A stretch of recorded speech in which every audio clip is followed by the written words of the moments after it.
Hi, Dr. Katie Chobot at Covington Veterinary Hospital, and I love this topic. I've had cats that really were opposed to being in the carrier, and I think this is one of the things that can improve your quality of life, having a cat and getting them to the vet and getting the good veterinary care that they need if you are able to get them in the carrier. And so, one of the first things is picking a good carrier. Sometimes a soft sided one is easier, but certainly the plastic airline carriers are great as well. Making sure it's a large enough size that your cat can be comfortable in there, placing a towel or bedding in there so that they can be cozy, and just leaving that carrier out so that's just part of the environment and it's not a new thing that you bring out just because they're going to go to the vet, which means they should go and hide. You may want to hide treats and special yummy things in there. Play with them in the carrier, especially as kittens. Get the toys out, get them playing in and out of their carrier so they're really comfortable in that space.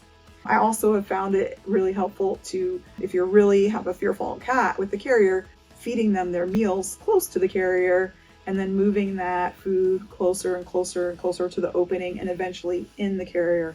But this may take some commitment and time on your part to get this slowly over time, but it's an investment that I highly recommend that you take the time for your cat. So I have a cat, Monty, that was like that, and he never loved the carrier, and now he's very easy to get in and out because we spent the time, probably a month, of feeding him close to the carrier and eventually in the carrier, and now he loves it.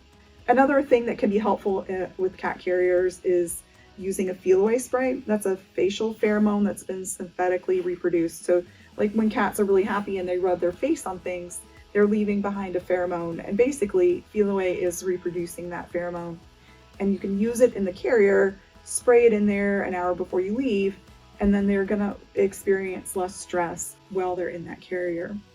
The other thing I would do is consider doing smaller trips, maybe practice just getting in the carrier, carrying them around the living room, putting them down, letting them back out, maybe carrying them to the car, then coming back in, and then even like putting them in the car and going on short trips. So it's not always a long trip to the vet, and certainly pairing that with treats and toys and praise and games that your cat really loves. All those things can help build a positive association with the crate. Certainly working at your cat's pace, they'll give you clues. If they're uncomfortable, then you've gone too fast. So you want to make sure you move at a really slow pace that makes your cat feel really comfortable and safe in their carrier and with you.